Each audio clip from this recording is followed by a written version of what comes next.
Welcome to Contracting Conversations. My name is Scott Williams, and I'm joined by my co-host, Jim Valley. Hey, before we get started with our guest, please hit the like button if you appreciate the content that we're putting out, and subscribe to our podcast if you haven't already done so.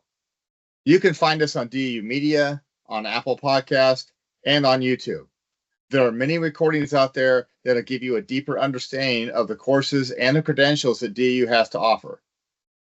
For today, we're talking with Professor Dave Lewis. He's a contracting professor for DAU, and Dave personally did a ton of work in this particular credential that we're going to be talking about, which is CCON 006, the Incentive Contracting Credential. Dave's fingerprints are all over the work here. Dave, hey, thanks for joining us today. Oh, thanks so much for having me, and thanks for identifying the guilty there, even with fingerprints. Yeah, you left a trail.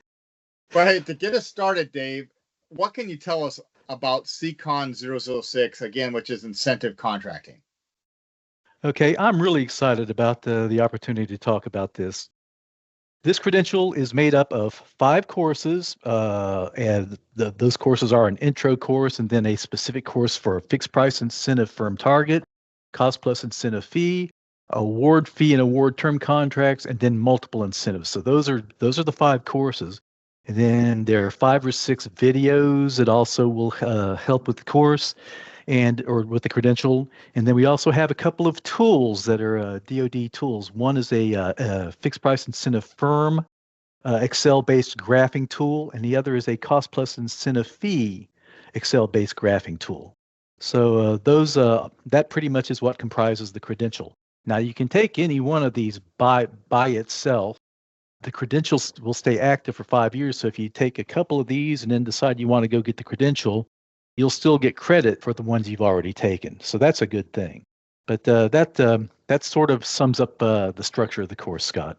All right, thanks, Dave. So can you tell us who the target audience is for this credential? Sure, be glad to, Jim.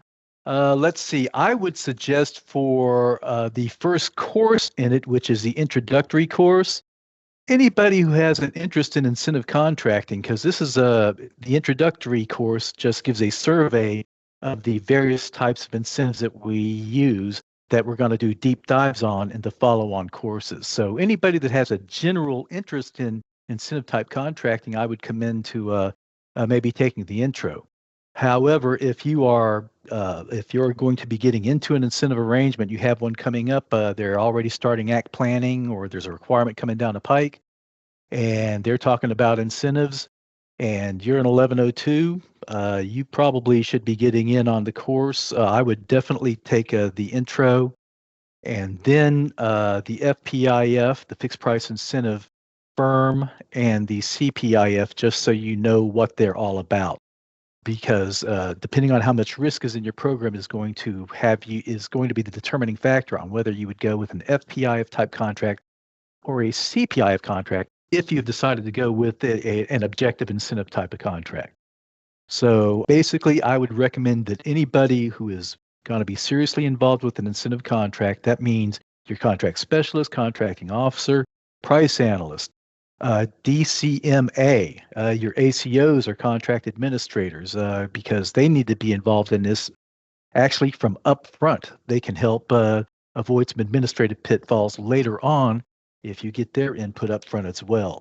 So anybody that's going to be involved in one should consider taking these courses. I will also add that these deep dive courses, they aren't particularly easy. Okay, so don't be taking them just for grins because you think, well, this will be something fun. These are chock full of information, and each one of them has an assessment at the end. And the assessments aren't difficult, but we're going to make sure that you understand the material. I am not trying to scare anybody away from this. These are very, very informative credentials, but I wouldn't necessarily take them on a lark. I would take them if you have a need for them. So back over to you, Jim. Thanks, Dave.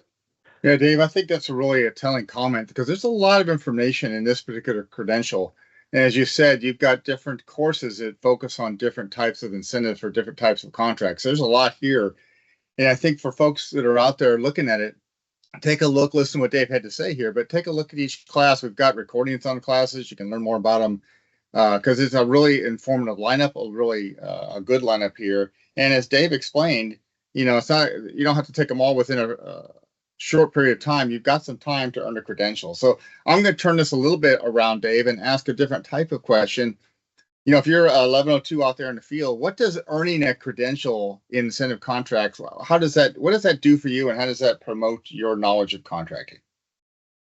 Well, that tells any supervisor out there that if I've been through this credential, I understand how incentive contracts work. I understand situations where you would want to use an incentive contract and also situations where you would not. Because unfortunately, some things come out and it's kind of the flavor of the day and everybody wants to have their new incentive contract or something like that. That's not what these tools are for. These contract types, they are tools in our arsenal to be used very selectively. When used in a proper situation, these things can be extremely powerful in motivating contract performance, making sure we get what we want at a fair and reasonable price. But if you're just putting an incentive contract on contract just to have an incentive contract, you're creating a bunch of additional work for yourself, for DCMA, and for the contractor that isn't really necessary. These things have their place where they are extremely powerful and can have fantastic results, but don't use them as just the flavor of the day type of thing. Okay, great, Dave. So one thing I like to tell people is, don't like you say, don't just take it just to take it if you don't need it yet, because your knowledge will, if you're not going to use it in your office right now, you're going to lose the knowledge, right? It's going to slowly go away. So take it when you actually are going to be using it is probably the best way to do it, like you said. For those out there that are really considering this, highly recommend, if you're not seeing this through the iCatalog, I will have a link in the description that will take you to the iCatalog. You'll see all the different assets on here. And we have videos in each of those assets that if you want knowledge on that specific course, it goes, Dave goes in more deep, or Dave, I don't know if you did all those. I did. There are 5 courses here. There's the CON 7600, which is the introductory course. And I did a podcast just like the one I'm doing now for the overall credential. I did a podcast for each one of the individual courses. There's an intro course, there's an FPIF course, there's a CPIF course, an award term course, and a multiple incentive course. And all 5 of those have individual podcasts where I'm describing the course, who should consider taking it, those things like that. In addition to those courses, there are also some videos that are go along with the credential. In fact, to kick off the credential, the first thing you're going to do is listen to a video of some senior leaders in contracting and contract pricing talk about the importance of incentives and how powerful they can be when used properly. So there's one video there. I've also got, and I'm very, very proud of these because it just shows the great work that some folks are doing out in the field. I've got some videos of some subject matter experts out there that are working on multiple incentive contracts. One is an Army team that is working on the Striker program, and they set up a multiple incentive CPIF contract for the sustainment of the Striker, and it has worked extremely well. Contractor and the government are both very pleased with the relationship and how it has all worked out. And I've got a similar type of video dealing with FPIF multiple incentive, and that happens to be on the F-22 sustainment program. A gentleman by the name of Brian Vance, who's a price analyst with Air Force Materiel Command, was the subject matter expert that put that video together. He also put together another video, which is sort of a capstone video, if you will. We have a capstone exam to the credential, but the capstone video is also by Mr. Vance. And it talks about establishing an incentive program across your entire defense program, not just for a sustainment contract or for the first engineering and manufacturing development contract, but for the entire life cycle of the program. And there are some very powerful nuggets of information in there. He's done some really, really solid thinking about this and has outlined it very, very nicely in a video. Not only should contracting officers and contract specialists see that video, program managers, when they're first starting out a brand new program, ought to see that video. It's these videos are very well done, and these subject matter experts are just that. They know exactly what they're talking about. Yeah, I believe it's very impressive. So I commend those to you, absolutely. Thanks, Dave. I don't know, Scott, if you had any additional questions.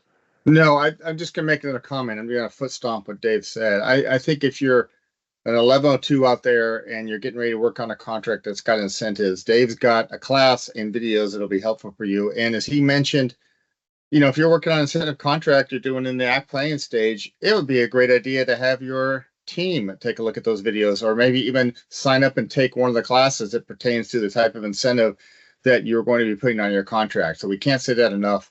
The credential is absolutely fantastic, a lot of good information.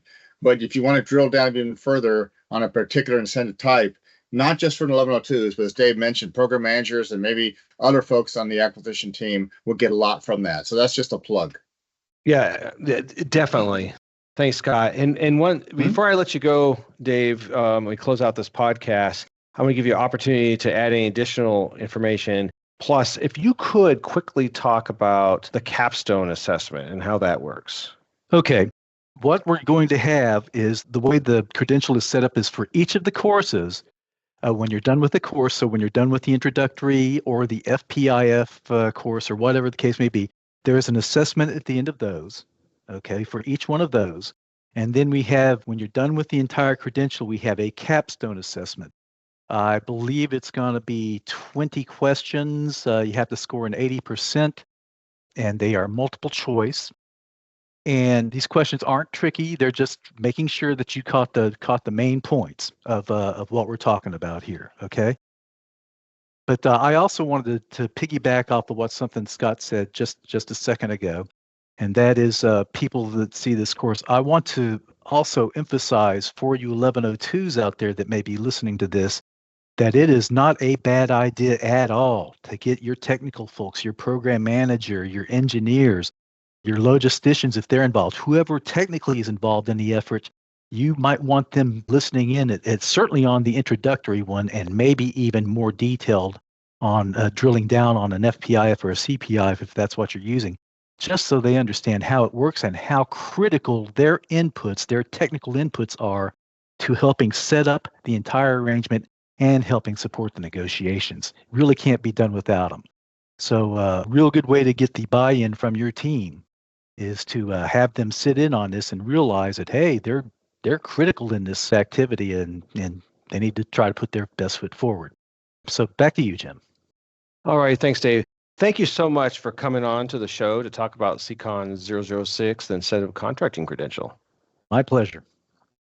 Awesome. So for those out there, if you could do us a favor and smash the like button, and please subscribe. You can subscribe on DAU Media, Apple Podcasts, or YouTube. And we look forward to having future contracting conversations with you.